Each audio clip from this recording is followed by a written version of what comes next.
ರವೀಂದ್ರ ಕಲಾಕ್ಷೇತ್ರಕ್ಕೆ ಬಂದ ಡಾಕ್ಟರ್ ರಾಜ್ಕುಮಾರ್ ಅವರ ಬೆರಳು ಕತ್ತರಿಸಿ ಹೋಯ್ತಾ?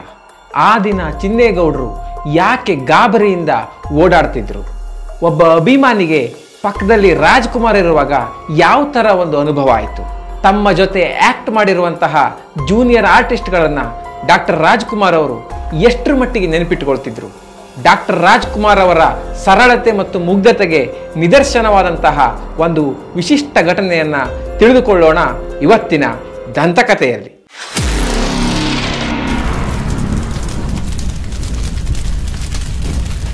ಎಲ್ಲರಿಗೂ ನಮಸ್ಕಾರ. ಕನ್ನಡ ಮಾಣಿಕ್ಯ ಯೂಟ್ಯೂಬ್ ಚಾನಲ್ಗೆ ಸ್ವಾಗತ. ಇವತ್ತಿನ ದಂತಕಥೆಯಲ್ಲಿ ಡಾಕ್ಟರ್ ರಾಜ್ಕುಮಾರ್ ಅವರ ಸರಳತೆ ಮುಗ್ಧತೆಯನ್ನು ತೋರಿಸಿಕೊಡುವಂತಹ ಒಂದು ಅಪರೂಪದ ಘಟನೆಯನ್ನು ತಿಳಿದುಕೊಳ್ಳೋಣ. ಅವತ್ತು ರವೀಂದ್ರ ಕಲಾಕ್ಷೇತ್ರದ ಬಾಗಿಲಲ್ಲಿ ಚಿನ್ನೇಗೌಡರು ತುಂಬ ಒಂದು ತರಾತುರಿಯಿಂದ ಆತಂಕದಿಂದ ಓಡಾಡ್ತಾ ಇದ್ದರು.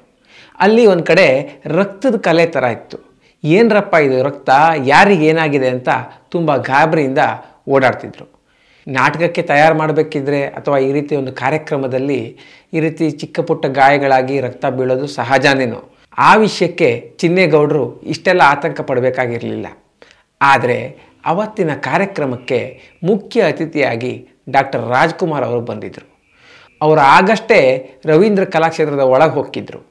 ಬಾಗಿಲಿಂದ ಹಾಕಬೇಕಾದ್ರೆ ಈ ರೀತಿ ರಕ್ತ ಬಿದ್ದಿದ್ದನ್ನು ಚಿನ್ನೇಗೌಡರು ಗಮನಿಸಿರ್ತಾರೆ. ಚಿನ್ನೇಗೌಡರಿಗೆ ಎಲ್ಲಿ ರಾಜ್ಕುಮಾರ್ ಅವರಿಗೆ ಈ ಥರ ಗಾಯ ಆಗಿದೆಯೋ ಅಂತ ಒಂದು ಸಣ್ಣ ಆತಂಕ ಇತ್ತು. ಆದ್ದರಿಂದ ಸ್ವಲ್ಪ ಗಾಬರಿಯಿಂದ ಯಾರಿಗೆ ಗಾಯ ಆಗಿದೆ ಅಂತ ಹುಡುಕ್ತಾ ಇದ್ರು.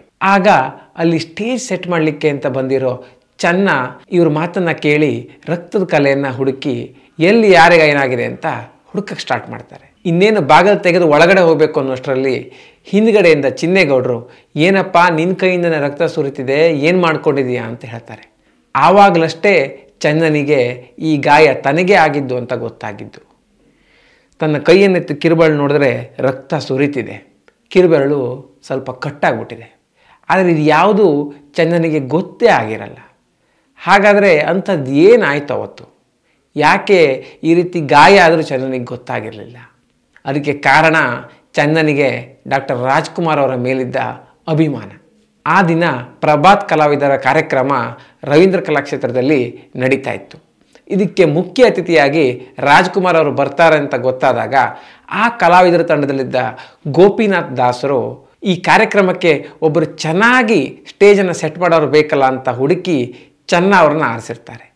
ಚೆನ್ನ ಅವರಿಗೆ ರವೀಂದ್ರ ಕಲಾಕ್ಷೇತ್ರದ ಆಗು ಹೋಗುಗಳೆಲ್ಲ ಗೊತ್ತು ಅನ್ನೋದು ಒಂದು ಕಾರಣ ಆಗಿದ್ದರೆ, ಇನ್ನೊಂದು ಕಾರಣ ಚೆನ್ನ ಅವರು ಡಾಕ್ಟರ್ ರಾಜ್ಕುಮಾರ್ ಅವರ ಪರಮ ಅಭಿಮಾನಿಯಾಗಿರ್ತಾರೆ. ಆದ್ದರಿಂದ ಗೋಪಿನಾಥ್ ದಾಸರು ಚೆನ್ನ ಅವರಿಗೆ, ನೋಡಯ್ಯ, ಇವತ್ತು ನಿಮ್ಮ ಗುರು ಬರ್ತಾರೆ, ಅವ್ರನ್ನ ಸರಿಯಾಗಿ ನೀನೇ ನೋಡ್ಕೋಬೇಕು ಅಂತ ಹೇಳಿರ್ತಾರೆ. ಅವತ್ತು ಸಂಜೆ ಆಗತ್ತೆ. ನಿರೀಕ್ಷೆಯಂತೆ ರಾಜ್ಕುಮಾರ್ ಅವರು ಕಾರ್ನಿಂದ ಇಳಿತಿದ್ದಾಗೆ ಜನ ಎಲ್ಲ ಮುತ್ಕೊಳ್ಳೋಕೆ ಸ್ಟಾರ್ಟ್ ಮಾಡ್ತಾರೆ. ಆವಾಗ ಚೆನ್ನ ಅವರೇ ಮುಂದ್ಗಡೆ ಹೋಗಿ ಎಲ್ಲರನ್ನೂ ದೂರ ಸರಿಸಿ, ಈಗೇನು ಬಾಡಿ ಗಾರ್ಡ್ಗಳು ಈ ರೀತಿ ಜನರನ್ನು ಸರಿಸ್ಬಿಟ್ಟು ಸೆಲೆಬ್ರಿಟಿಗಳನ್ನು ಆಯಾ ಜಾಗಕ್ಕೆ ತಲುಪಿಸ್ತಾರಲ್ಲೋ ಅದೇ ರೀತಿ ಚೆನ್ನ ಕೂಡ ಎಲ್ಲರನ್ನೂ ಸರಿಸ್ಬಿಟ್ಟು ಡಾಕ್ಟರ್ ರಾಜ್ಕುಮಾರ್ ಅವರನ್ನು ಸ್ಟೇಜ್ ಒಳಗಡೆ ಬಿಟ್ಬಿಟ್ಟು ಬಾಗಿಲಾಗ್ತಿರ್ತಾರೆ. ಆ ಬಾಗಿಲು ಹಾಕೋ ಸಮಯದಲ್ಲಿ ಯಾರೋ ಜೋರಾಗಿ ತಳ್ಳಿದ್ರಿಂದ ಅವರ ಕಿರುಬೆರಳು ಮಧ್ಯ ಸಿಕ್ಕಾಕೊಂಡ್ಬಿಟ್ಟು ಕಟ್ಟಾಗಿರುತ್ತೆ. ಆದರೆ ರಾಜ್ಕುಮಾರ್ ಅವ್ರನ್ನ ಒಳಗಡೆ ಕಳಿಸ್ಬೇಕು, ಅವರಿಷ್ಟು ಹತ್ತಿರ ಇದ್ದಾರೆ ಅನ್ನೋ ಒಂದು ಅಭಿಮಾನದ ಭರದಲ್ಲಿ ಚನ್ನನಿಗೆ ತನಗೆ ಪೆಟ್ಟಾಗಿರೋದೇ ಗೊತ್ತಾಗಿರೋದಿಲ್ಲ. ಯಾವಾಗ ಚಿನ್ನೇಗೌಡರು ಈ ರೀತಿ ಹೇಳ್ತಾರೋ ಆವಾಗ ಚನ್ನನಿಗೆ ಗಾಯ ಆಗಿದ್ದಿಲ್ಲ ಅಂತ ನೋಡ್ಕೊಳ್ತಾರೆ. ಪರವಾಗಿಲ್ಲ ಸರ್, ಅದಾಗದೇ ಸರಿ ಹೋಗುತ್ತೆ ಅಂತ ಚೆನ್ನ ಬೆರಳನ್ನು ತನ್ನ ಪ್ಯಾಂಟ್ ಹಿಂದ್ಗಡೆ ಒರೆಸ್ಕೊಳಕ್ಕೆ ಹೋಗ್ತಾನೆ.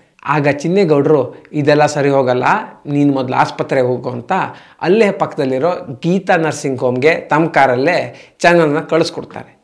ಆಸ್ಪತ್ರೆಗೆ ಹೋದರೆ ಡಾಕ್ಟ್ರು ಇದನ್ನೆಲ್ಲ ನೋಡಿ, ಏನಪ್ಪ ನಿನಗೆ ನೋವು ಆಗಿಲ್ವಾ, ಬೆರಳು ಕಟ್ಟಾಗಿದ್ದೇ ಗೊತ್ತಾಗಿಲ್ವಾ ಅಂತ ಹೇಳ್ತಾರೆ. ಹಾಗೆಯೇ ಈ ಬೆರಳು ಸಿಕ್ಕಿದರೆ ನಾನು ಕೂಡಿಸ್ಬಿಡ್ತಿದ್ದೆ ಅಂತಲೂ ಹೇಳ್ತಾರೆ. ಆವಾಗ ಚನ್ನನಿಗೆ ಇದು ಯಾವ ಥರ ತಲೆನೋವು, ಈ ಬೆರಳನ್ನ ಎಲ್ಲಿಂದ ಹುಡ್ಕೋದು ಅಂತ ಅಂದ್ಕೊಂಡು ವಾಪಸ್ ಕಲಾಕ್ಷೇತ್ರಕ್ಕೆ ಫೋನ್ ಮಾಡ್ತಾರೆ.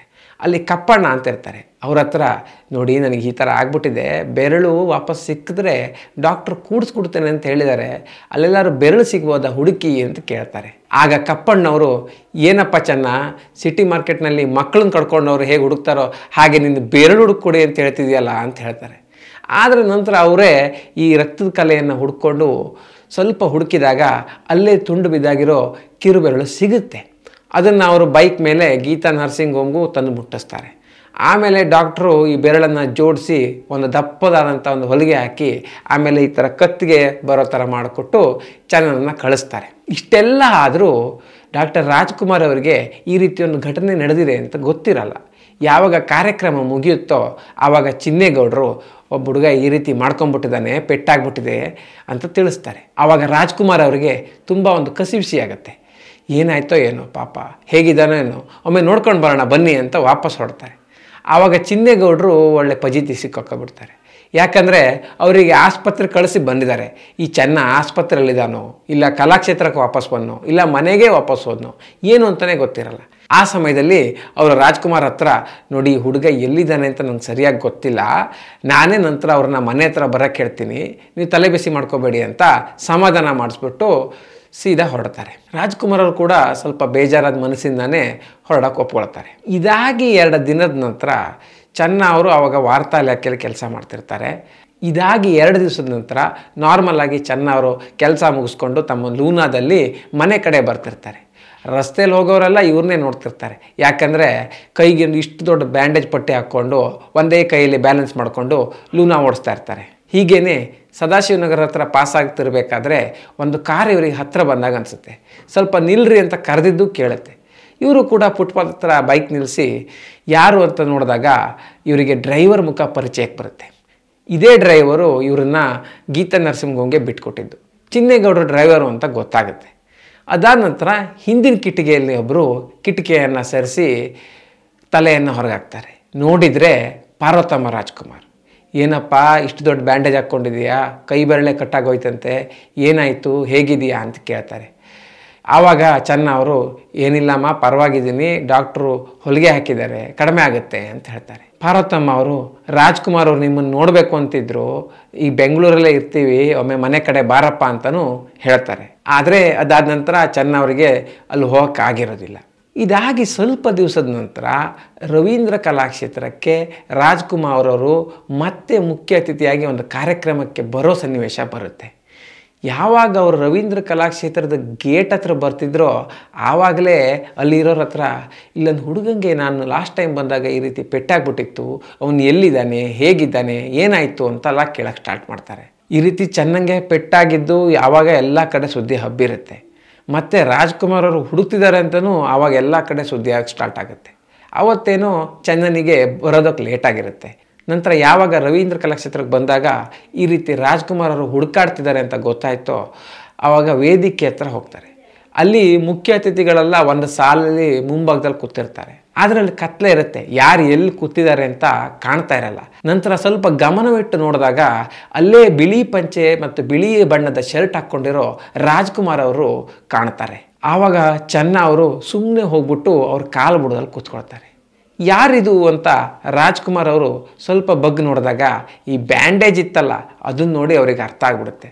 ಓಹ್ ನೀವೇನಾ ಕೈ ಬೆರಳು ಕಟ್ ಮಾಡ್ಕೊಂಡವರು, ಹೇಗಿದ್ದೀರಾ ಅಂತೆಲ್ಲ ಕೇಳಕ್ಕೆ ಸ್ಟಾರ್ಟ್ ಮಾಡ್ತಾರೆ. ನಂತರ ಯಾವಾಗ ಚನ್ನನ ಮುಖ ಕಾಣುತ್ತೋ ಆವಾಗ ರಾಜ್ಕುಮಾರ್ ಅವರು ಏನೋ ನೆನಪಾದವ್ರ ಥರ ಒಮ್ಮೆ ವಿಚಾರಕ್ಕೆ ಬಿದ್ದು, ಓ ನೀವು ಬಬ್ರುವಾಹನದಲ್ಲಿ ಸೈನಿಕರ ಪಾರ್ಟ್ ಮಾಡಿದ್ರಿ ಅಲ್ವೇ, ಒಂದು ಮುತ್ತಿನ ಕಥೆಯಲ್ಲಿ ನನ್ನನ್ನು ಹೊತ್ಕೊಂಡು ಡ್ಯಾನ್ಸ್ ಮಾಡಿದ್ರಿ, ಹಾಗೆ ಹೀಗೆ ಅಂತ ಮಾತಾಡೋಕ್ಕೆ ಸ್ಟಾರ್ಟ್ ಮಾಡ್ತಾರೆ. ಚನ್ನನಿಗೆ ಆಶ್ಚರ್ಯ ಆಗ್ಬಿಡುತ್ತೆ. ಅಣ್ಣ ನಿಮ್ಗಿದೆಲ್ಲ ನೆನಪಿದೆಯಾ ಅಂತ ಕೇಳ್ತಾರೆ. ಆವಾಗ ರಾಜ್ಕುಮಾರ್ ಅವರು, ಅದಿರಲಿ ನಿನ್ನ ಕೈ ಬೆರಳು ಹೇಗಿದೆ, ಹೀಗೆಲ್ಲ ಆಗಬಾರ್ದಿತ್ತು, ಇರಲಿ ಸ್ವಲ್ಪ ದಿನ ನಂತರ ಸರಿ ಹೋಗುತ್ತೆ ಅಂತ ಅವರ ಕೈಯನ್ನು ತಗೊಂಡು ಸಮಾಧಾನ ಮಾಡಲಿಕ್ಕೆ ಸ್ಟಾರ್ಟ್ ಮಾಡ್ತಾರೆ. ಆವಾಗ ಚೆನ್ನ ಅವರು, ಇರಲಿ ಬಿಡಣ್ಣ, ಏಕಲವ್ಯರ ದ್ರೋಣಂಗೆ ಕಟ್ ಮಾಡಿಕೊಟ್ಟಾಗೆ ನಾನು ನಿಮಗೆ ಕೊಟ್ಟೆ ಅಂತ ಅಂದ್ಕೊಂಡೆ, ಏನು ತೊಂದರೆ ಇಲ್ಲ ಅಂತ ಹೇಳ್ತಾರೆ. ಆವಾಗ ಸ್ವಲ್ಪ ವಿಚಾರಕ್ಕೆ ಬಿದ್ದ ರಾಜ್ಕುಮಾರ್ ಅವರು, ನೋಡ್ರಿ ನಮ್ಮ ಚೆನ್ನ ನನಗೆ ಏಕಲವ್ಯನ ಥರನೇ ಬೆರಳು ಕಟ್ ಮಾಡಿಕೊಟ್ಟ ಅಂತ ನಗ್ತಾ ಹೇಳ್ತಾರೆ. ಆದರೆ ಇಷ್ಟೆಲ್ಲ ಒಂದು ಕಡೆ ಆಗ್ತಿದ್ರೆ ಅಲ್ಲೇ ರಾಜ್ಕುಮಾರ್ ಅವ್ರ ಹತ್ರ ಕೂತಿದ್ದ ಚನ್ನನಿಗೆ ಮಾತ್ರ ಇದೆಲ್ಲದನ್ನು ಅರಗಿಸ್ಕೊಳ್ಳೋಕ್ಕೆ ಆಗ್ತಿರಲಿಲ್ಲ. ಒಂದು ದೊಡ್ಡ ಮಟ್ಟದ ಕರೆಂಟು ದೇಹದಲ್ಲಿ ಪಾಸ್ ಆದಂಗೆ ಆಗ್ತಿತ್ತು. ತಾನು ರಾಜ್ಕುಮಾರ್ ಅವ್ರ ಹತ್ರ ಕೂತಿದ್ದು, ಇವರು ಮಾಡಿರೋ ಎಲ್ಲ ಚಿಕ್ಕ ಪಾತ್ರಗಳನ್ನು ನೆನಪಿಸ್ಕೊಂಡು ಹೇಳಿದ್ದು, ಇದೆಲ್ಲ ಒಂದು ವಿಶಿಷ್ಟವಾದ ಅನುಭವ ಚನ್ನನಿಗಾಗಿತ್ತು. ಚನ್ನನಿಗೆ ರಾಜ್ಕುಮಾರ್ ಅವ್ರ ಮೇಲೆ ಎಷ್ಟು ಅಭಿಮಾನ ಇತ್ತಂದರೆ ಆ ರೀತಿ ಒಂದು ಬೆರಳು ಕಟ್ಟಾಗಿದ್ದು ಗೊತ್ತಾಗಿರಲಿಲ್ಲ. ನಂತರ ಅವ್ರ ಹತ್ರ ಹೋಗಿ ಕೂತು ಮಾತನಾಡ್ತಿದ್ದಾಗಲೂ ಕೂಡ ಯಾವುದೇ ನೋವು ಬರ್ತಾ ಇರಲಿಲ್ಲ. ಇದೇ ರೀತಿ ರಾಜ್ಕುಮಾರ್ ಅವರು ಅಷ್ಟೇ, ತನ್ನಿಂದಾಗಿ ಒಬ್ಬನಿಗೆ ಈ ರೀತಿ ಪೆಟ್ಟಾಗೋಯ್ತಲ್ಲ ಅಂತ ಅವ್ರು ತುಂಬ ಬೇಜಾರು ಮಾಡ್ಕೊಂಡಿದ್ರು. ಅಂಥ ಸಮಯದಲ್ಲೂ ಒಬ್ಬನ ಮುಖ ನೋಡಿದ ಕೂಡಲೇ ಇವರು ಸಹ ಕಲಾವಿದರು ತನ್ನ ಜೊತೆ ಯಾವ್ಯಾವ ಸಿನಿಮಾದಲ್ಲಿ ಮಾಡಿದ್ರು ಅನ್ನೋದನ್ನು ಎತ್ತಿ ಹಿಡಿದ್ರಲ್ಲ, ಇದು ಅವರ ಸರಳತೆ ಮತ್ತು ಮುಗ್ಧತೆಯನ್ನು ತೋರಿಸುತ್ತೆ.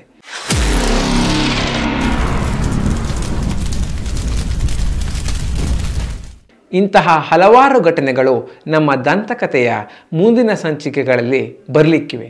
ಇವನ್ನು ಮಿಸ್ ಮಾಡ್ಕೋಬಾರ್ದು ಅಂದರೆ ನಮ್ಮ ಚಾನಲ್ಗೆ ಈಗಲೇ ಸಬ್ಸ್ಕ್ರೈಬ್ ಮಾಡಿ. ಈ ವಿಡಿಯೋ ನಿಮ್ಗೆ ಇಷ್ಟ ಆಗಿದ್ದರೆ ತಪ್ಪದೇ ಶೇರ್ ಮಾಡಿ. ಮುಂದಿನ ದಂತಕಥೆಯಲ್ಲಿ ಮತ್ತೆ ಸಿಗೋಣ. ಅಲ್ಲಿವರೆಗೂ ನಮಸ್ಕಾರ.